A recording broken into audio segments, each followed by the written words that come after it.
Thank you for joining us. Another edition of No Stop Lights. I want to thank our sponsors once again, Micky Finn's, MPD Electric, Co-op, Schofield's, Carolina Bank, Pepsi of Florence. A lot of political discourse in America today. Well, a lot. I mean, some of the political discourse in America today revolves around diversity, equity, inclusion. There's a story out with the we're talking about Micky Finn's here. They are an alcohol wholesaler. I don't have any idea what decline they've seen in Bud Light. We know that InBev has admitted, the Wall Street Journal had a big expose over the weekend about the mistakes made, some of the strategy moving forward. But to me, the main ingredient or central ingredient in InBev making such a bad decision is kind of an overweighting of allowing a certain credentialed person to make certain decisions based on the fact that they're credentialed. Kind of an overrepresentation. We talked a lot about the executive agencies within our federal government, administrative departments, department heads, the percentage of Americans who have Ivy League degrees, and the percentage of administrative agencies within our government that have Ivy League degrees. There's a bit of a, it's not necessarily a disconnect.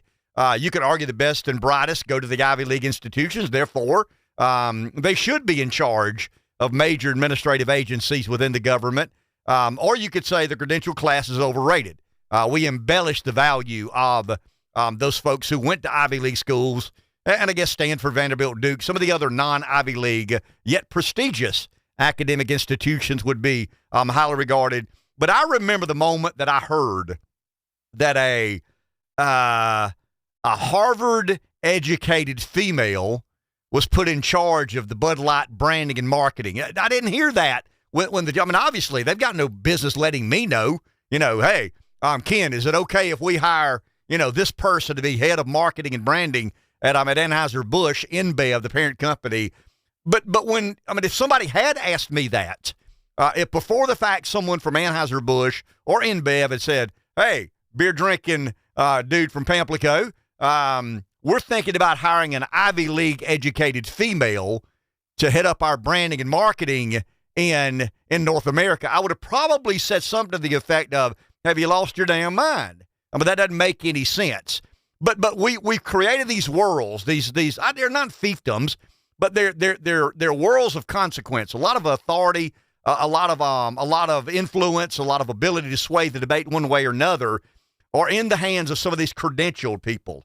And I'm taking a long time to say that as a former South Carolina politician, currently a South Carolinian, always will be a South Carolinian, but I'm a former South Carolina politician. The South Carolina political class is a little bit like the Ivy League educated, credentialed executive. What about that lady led you to believe she could market and brand Bud Light? Nothing. There's absolutely no reason imaginable to put that lady in that job. She's a female to begin with. 78% of all beer drinkers are male. She's an Ivy League educated female. How many Ivy League educated females drink, domestic beer? Very, very few. But she was a female. There's inclusion. She was Ivy League educated. There's the credentialed necessary. So Tim Scott will announce, I think he did announce today, this podcast is being recorded on Monday afternoon for delivery on Tuesday around 10 or 10:30 a.m. But Tim Scott announces he's running for president of the United States. And you start thinking about a state with 9 electoral delegates or electoral votes, had 8 for a long time, now 9 because of the growing population. Once again, I'll make a recommendation to the Big Ten commissioner. Instead of playing the Michigan-Ohio State game on alternate campuses, once in Columbus, once in Michigan, once at the Horseshoe, once at the Big House, why don't we just play the Ohio State-Michigan football game along the coast of South Carolina so neither fan base will have to travel any further than 30 or 45 minutes? That's where there can't be anybody left in Michigan or Ohio because they've all moved to the coast of South Carolina. Speaking of South Carolina, why am I talking about a female Ivy League educated branding and marketing director at Anheuser-Busch? Well, because there's more of a sense of value than there really should be in, and with all due respect, a lady that graduated from Harvard. We're inclined to believe that she's a female. She graduated from Harvard. She's smart. She's diligent. She's all, obviously bright and articulate and without question well educated. The South Carolina politician is a little bit like that. There's an overvaluing of the South Carolina politician, first in the South primary. I'm thinking about some of the recent examples. Mark Sanford was rumored to be a likely presidential candidate, or at least a vice presidential candidate. Jim DeMint, formerly a South Carolina state senator, or U.S. senator, went on to run the Heritage Foundation. I mean, you couldn't turn a television on without hearing what Jim DeMint had to say about conservative politics. Lindsey Graham, I dare say, could be the most popular politician in America outside of the president. And by popular, I mean name ID, notoriety, famous, all these. Everybody in nearly every state in America knows the name Lindsey Graham. And now you got Nikki Haley, former governor of South Carolina, currently a presidential candidate. Campaign hadn't gone much of anywhere, but she's a South Carolinian. And now you got Tim Scott, former House member, former Charleston County Council member turned House member, I'm talking about House of General Assembly in the state of South Carolina, turned senator by way of appointment, and now a presidential candidate and member of the U.S. Senate. So you got Nikki Haley from South Carolina, you got Tim Scott from South Carolina, you got Lindsey Graham of South Carolina, you got Henry McMaster, first in the South, endorser of former President Donald Trump, and you got a big South Carolina influence in the Republican primary. So let's take a few minutes and try to dissect. I mean, I'm not a pollster, I'm not a consultant, I'm not a strategist.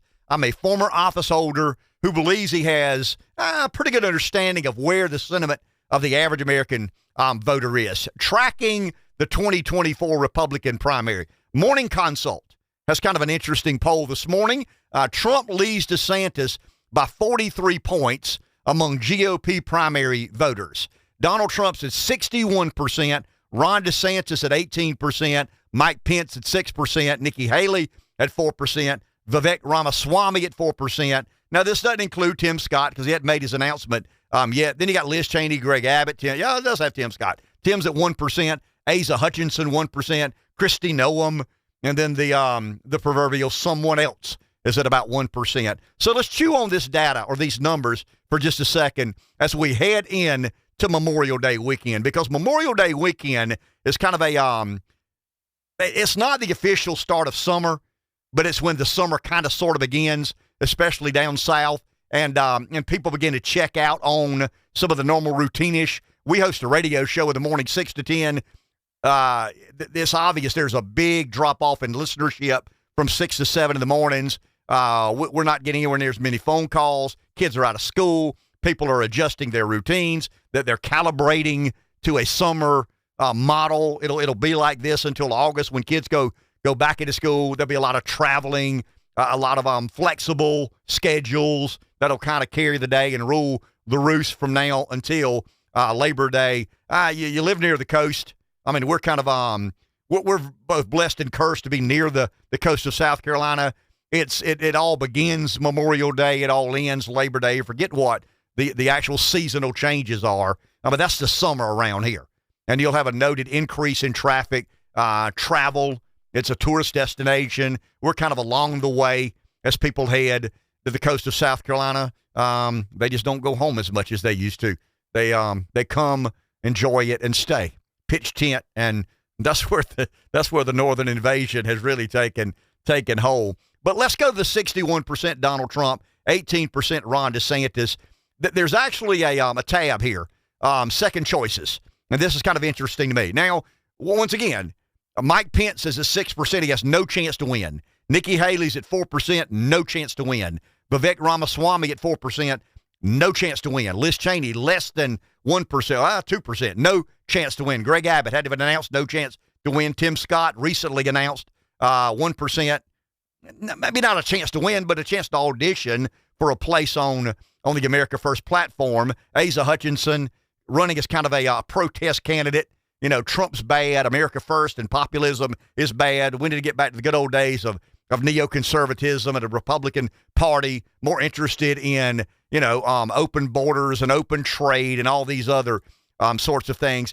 But I want to dig into this dynamic because we believe that by the end of the week, Ron Desantis will have announced. And I think DeSantis is smart to announce before Memorial Day, because if you announce after Memorial Day, far fewer are interested in that announcement because, once again, the informal beginning of summer. DeSantis will announce probably this week, and it's smart on his behalf to not wait until after Labor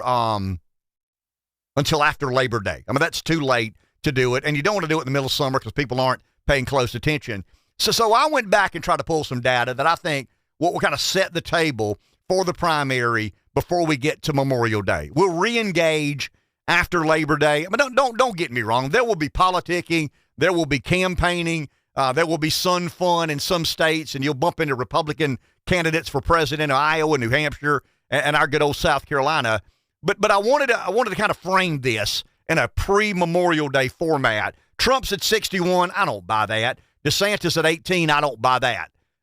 Once DeSantis announces, his number goes from 18 to what? I don't know. I would imagine somewhere in the mid-30s, maybe the low 30s. He picks up at least 12, maybe as much as 15 points just by formally announcing that he is now a candidate for president of the United States. If DeSantis goes from 18 to let's say 35, if he doubles his number from 18 to 35, I know that isn't exactly doubling. I know exactly doubling would be 36%.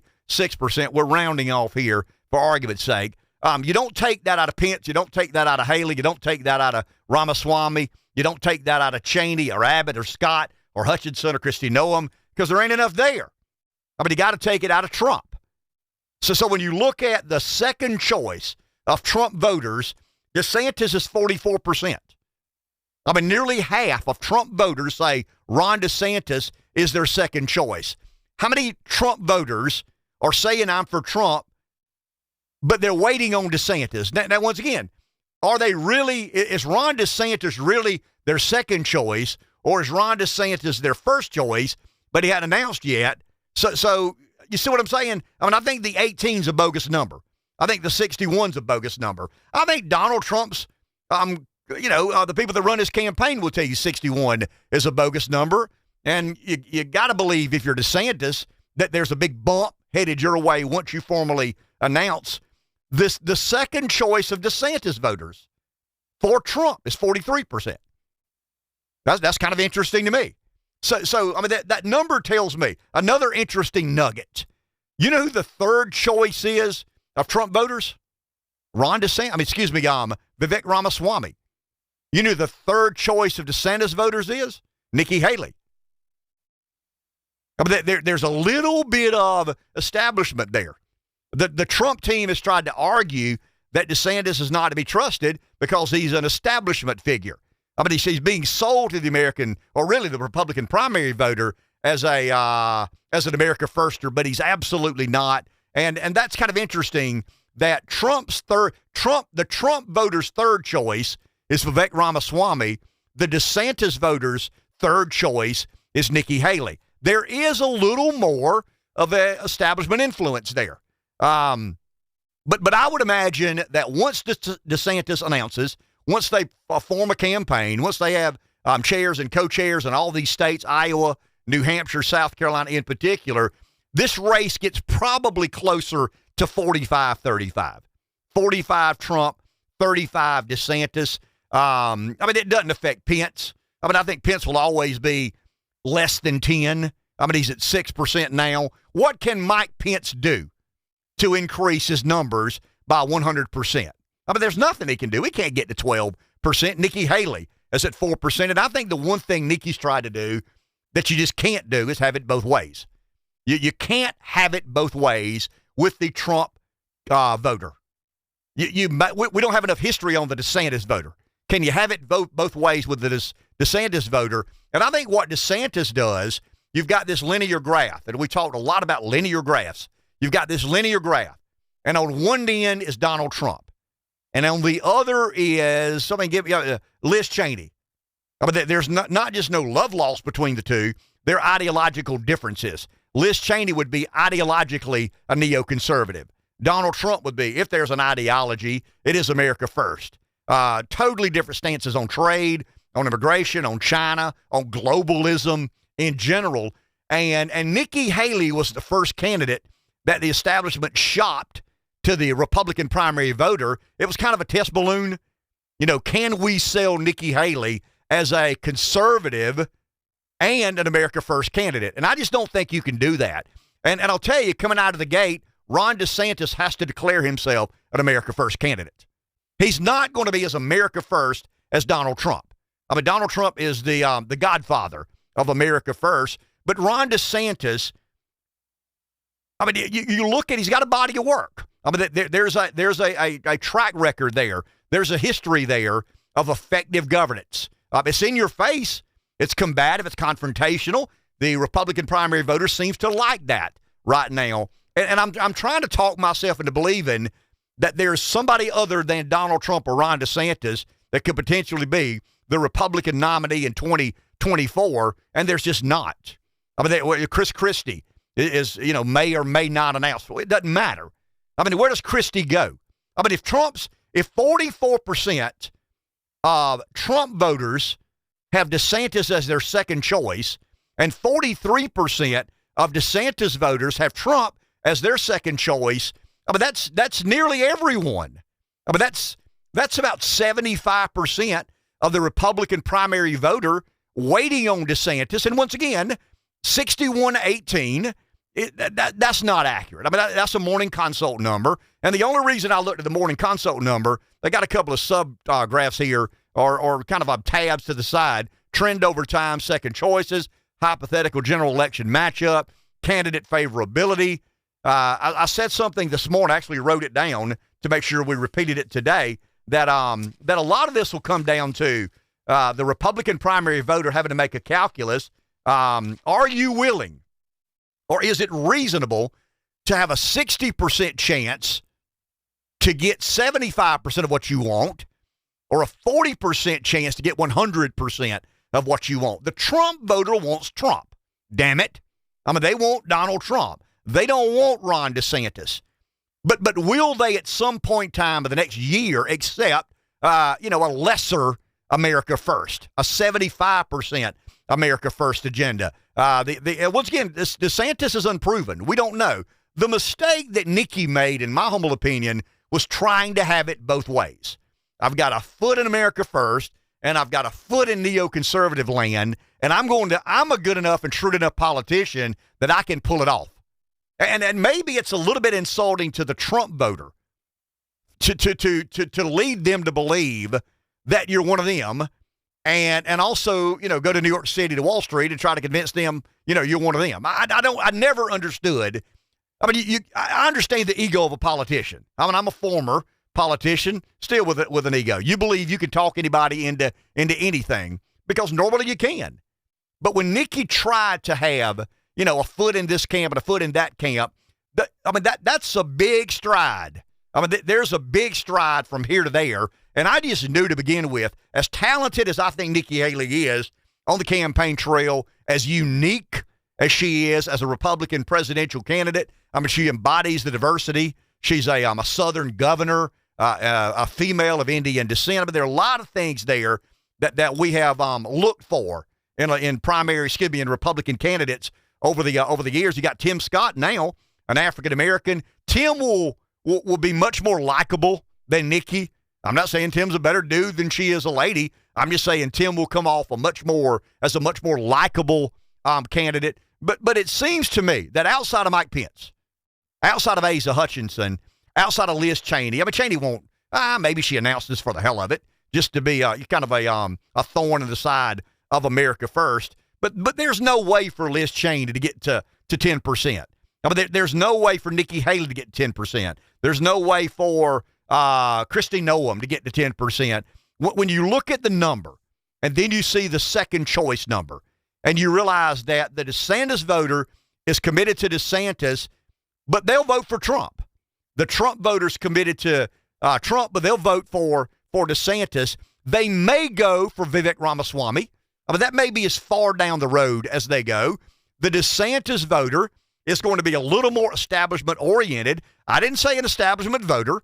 I didn't say he's a sheep in wolf's clothing. I'm not suggesting that for a second. He'll formulate his own game plan and his own campaign and agenda as he announces, as he moves forward. But it looks to me like that pre-Memorial Day, we've got a two-horse race for the Republican primary. Donald Trump is somewhere around 42, 43, 44%. Ron DeSantis is somewhere around 32, 33, 34%. And that is, that's a two-horse race. Will Christie get in? Doesn't matter. Will Cheney get in? It doesn't matter. I mean, I guess I've said this 100 times. Why not get in? I mean, what do you have to lose to be a former presidential candidate? You want a gig to teach political science at Harvard? I mean, would you rather be a former governor of New Jersey or a former, two-time presidential candidate? The only thing that Christie has to worry about, Haley has to worry about, I mean, Cheney doesn't because she's done. But if you're somebody that has had somewhat of a successful political career in the Republican Party, you don't want to make a fool of yourself. I mean, you don't want to go in and gain no traction and go to Iowa and go to New Hampshire and just get embarrassed. I mean, they'll drop out before they come to South Carolina.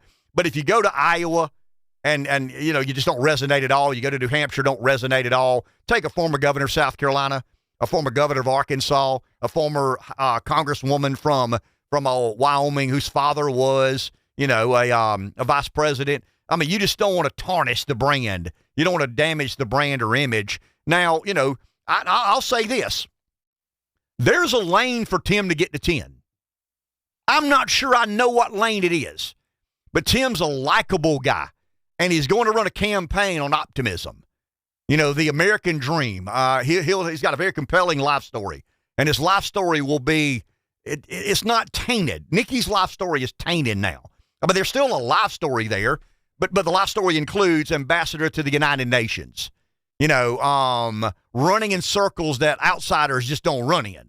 And I'm talking about Wall Street and Conservative Inc. and the Republican Party or the Republican Party donor class. I mean, she kind of ran in that circle. And I'm not saying, I guess you have to run in that circle when you're running for president, but you do tarnish your image. You tarnish your brand as an outsider, small town South Carolina. I think Tim can really say that in a relatable way.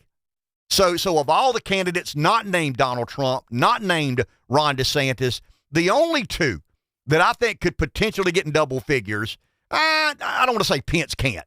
I mean, a former vice president, there's some cachet there. I mean, there's a little swagger with being a former VP. But once again, heading into Memorial Day, you've got, I think, 4 candidates with a chance to get north of 10%. 2 are obvious. Donald Trump will be probably in the low to mid 40s. Ron DeSantis will probably be in the low to mid 30s. I mean, that's where the horse race is. But then you've got Tim Scott. Can he gain some traction? I think he can. He ain't getting to 30. I mean, there's no conceivable path forward to him getting to the nomination, but he could be auditioning for a cabinet spot or maybe a place on the ticket. And the other is Vivek Ramaswamy.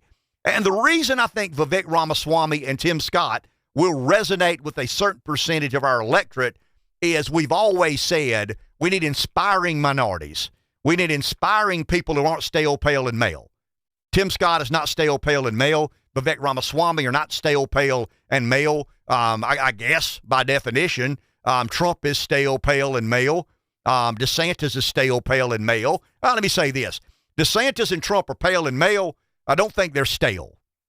The staleness would be in the neoconservative movement of days gone by that the Liz Cheneys of the world have tried to convince you is our path forward, is the future of the Republican Party. Chris Christie will do some of that. Asa Hutchinson will do some of that. And I predict it falls on deaf ears. And when I saw the second choice number, I mean, it convinced me more than I've ever been convinced that this primary is all about Donald Trump and Ron DeSantis.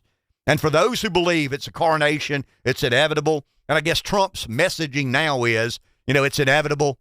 I mean, I'm going to be the Republican nominee. What does Lee Corso say on game day? Not so fast. I do think there is I think there's an eventuality that we get to a hotly contested Republican primary. I mean, if gun to head, who wins? It's still Trump. I mean, I think Trump's still the odds-on favorite, but I do think Ron DeSantis will run a very respectful campaign. He's not announced. It's easy to say what he's not when he's not announced, but once he coalesces around a message, once they get some leadership in some of these said and several states, I think, they'll do a good enough job of reminding America how, good a governor Ron DeSantis was in the name of conservative politics, in the name of America First, in the name of taking on wokeism, in the name of taking on political correctness and corporate America, the cabal that a lot of us believe exists between big, bad corporate America and kind of inside politics, that revolving door of the Fed, corporate America, and our government policy that has disadvantaged many people who came to the dance to vote for Donald Trump. So as we'll do one other podcast before Memorial Day, but I felt it important that we kind of give a lay of the land. Actually reached out to our good buddy Robert Cahaley of Trafalgar and trying to get him to come in and give a more. I mean, he is a consultant, he is a strategist, he is a pollster. I'm none of that, but I'm a guy who's put his name on the ballot a lot of times and been successful every time in gaining support of the electorate. And I just think the electorate will be very interested in Tim Scott and what he has to say. I think the electorate will be very interested and have been very interested in Vivek Ramaswamy and what he has to say. But at the end of the day, they would rather have Ron DeSantis or Donald Trump taking on Joe Biden. And I'll tell you, DeSantis will probably do a good job of reminding primary voters, do you want a 78 and an 81-year-old? Or do you want an 81-year-old and a 44, 45, 46-year-old? And I think that hand plays well. And I hear the rumors, that DeSantis, the wheels have come off the campaign. I mean, the wheels hadn't come off the campaign because they've never put together a campaign. They will launch a campaign. He's a competent guy. Probably not as, the personality obviously is not the same of Donald Trump, but Donald Trump is a political, unicorn. I mean, the candidates like that don't come along, but every so often. But we'll begin to frame this. I'm not saying people will completely and totally check out. The donor class will stay involved, but the majority of Americans, when kids get out of school, when the summer begins, and I always look at the NASCAR race in Charlotte, the Indianapolis 500. That's kind of the beginning of summer. People's schedules once again become a lot more flexible and not as committed to the grind of routine. And I just wanted to make sure we kind of we laid a scenario out there that we believe is somewhat believable. Liz Cheney, 0 chance. Greg Abbott, 0 chance. Tim Scott, 0 chance to win, but a chance to make a name for himself and get over. That would be my benchmark. I mean, if we're right and DeSantis gets in by the end of the week, my benchmark is 10%. I mean, if I'm Tim Scott, if I'm Nikki Haley, if I'm Vivek Ramaswamy, the others don't have a chance because there's too few in the Republican primary today that consider themselves loyal to the cause of neoconservatism. So let's keep our eye on Haley. Let's keep our eye on Scott. Let's keep our eye on Ramaswamy. And we'll be forced to keep our eye on Trump and DeSantis because everybody else will be force-feeding us that narrative, that debate. I predict, once again, in closing, that when we gather together again around Labor Day, you'll have Donald Trump somewhere in the low to mid-40s, Ron DeSantis somewhere in the mid-30s. I'll be very interested to see if either Tim Scott, Nikki Haley, Mike Pence, or Vivek Ramaswamy have been able to get north of 10%. That will probably be as interesting because they'll be, I can't imagine Trump picking DeSantis to be his VP. There's no way Trump plays second fiddle to anybody, so you can forget if DeSantis wins the primary and gains the nomination. There's no way he asks, hey, Donald, would you be my number 2 man? Donald's nobody's wingman. He's either going to be the pilot or nothing. And obviously Pence being an older guy, that's what Haley, Ramaswamy, and Tim Scott are, I don't want to say auditioning for, because they think they've got things to contribute to the discourse. And I think Tim's message will resonate.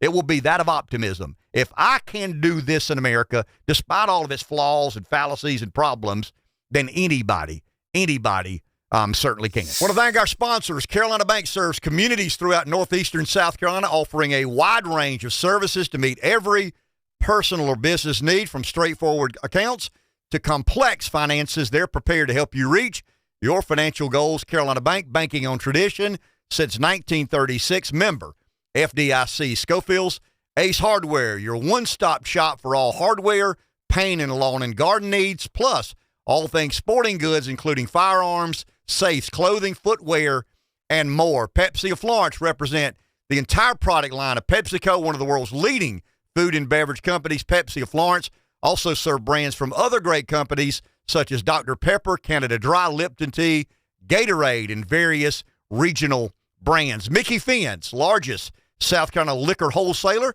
serving every county in the state, largest bourbon selection statewide. They ship wines to 43 states, opening soon a new beverage warehouse across from Buc-ee's on I-95 in Florence. They support USC athletics, including Williams-Brice and Colonial Life Arena.